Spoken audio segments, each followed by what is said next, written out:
Hi, this is Jerry with Subaru Crosstrek Central once again. Today's video will be the installation of a Crosstrek 20mm sway bar that's upgraded from a stock 16mm sway bar.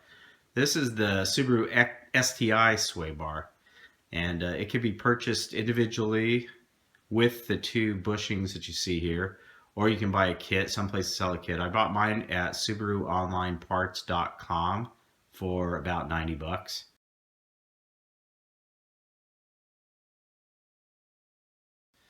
And I'm expecting the install to take probably about 20 minutes or so. It's a pretty easy install.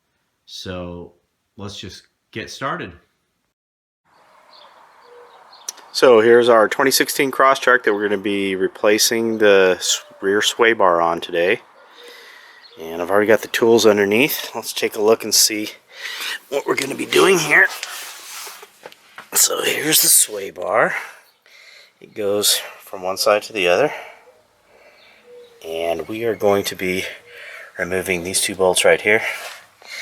And this nut right here on the link, the end link. There's inside that bolt there is a Allen socket head. That's an Allen socket head bolt to stop the bolt from spinning while we take that off. And then these are the bushings will go right in here, the replacement bushings. They have to have a little bit bigger hole for a little bit bigger sway bar. So let's get started on this. So the first thing I'll do is start taking off this end link, get the wrench on there, and then from behind put this Allen wrench in the socket and loosen up this nut. It wasn't very tight. Let's see if I can hand loosen it now. No, not quite.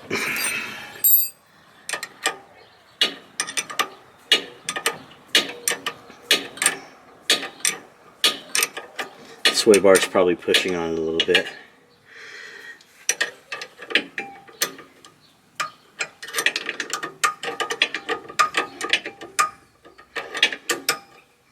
Get it to the point where I can just take it off. Okay, and now let's take the bracket off, the bushings.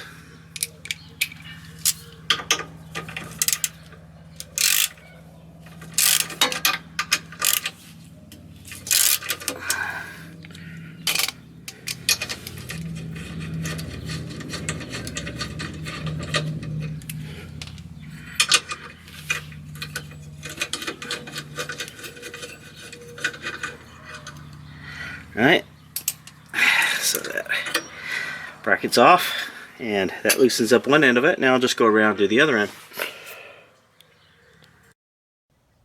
So now I have the OEM, the stock sway bar removed, and you can see the STI 20mm next to the 16mm stock one. Stock one is on the bottom right now. And you can see the diameter difference between those two. So it's only 4mm, but it adds quite a bit more stiffness to the rear end. So let's get started putting this thing on. So here the new sway bar is in place. I slid the opposite end over the end link just to kind of hold it there. Let's do the same on this end. Push that end link out of the way a little bit and just slide it in there and put the bracket up. We have the new bushings in place, larger bushings. You have to have those because of the new sway bar diameter. And we will just put that new bracket in place and thumb tighten the screws, the bolts.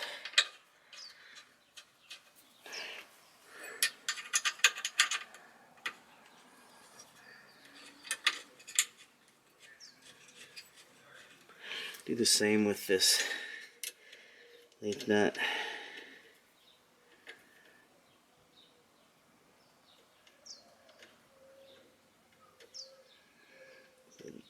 getting it started there.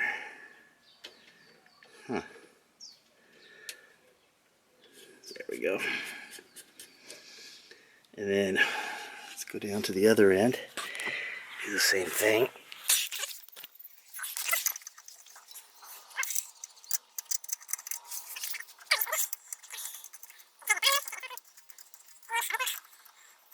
And tighten these things up, and we're done. The only other thing to note is, if you notice this bar is bent up, you want that going up to clear the exhaust. If it's down, you'll hit the exhaust. I've read a couple people say, the new sway bar hits the exhaust, and I think it's because they put it on upside down. So you want it up. That's the way the old one was. So we'll tighten these up and then take it for a ride and see how it does. So let's take this Crosstrek for a ride and see how this new rear sway bar handles. You notice my exhaust tone, that's with the muffler delete.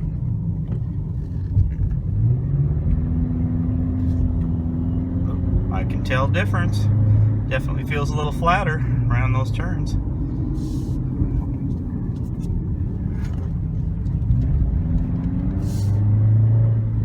I like it. I think I could probably enter a rally now. Slow zone. Slow, easy there. Easy there. Children at play.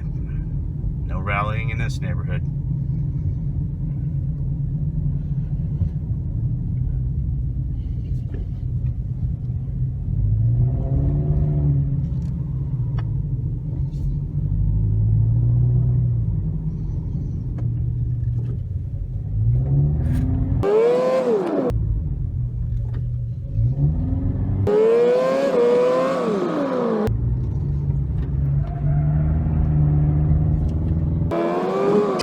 I'm happy.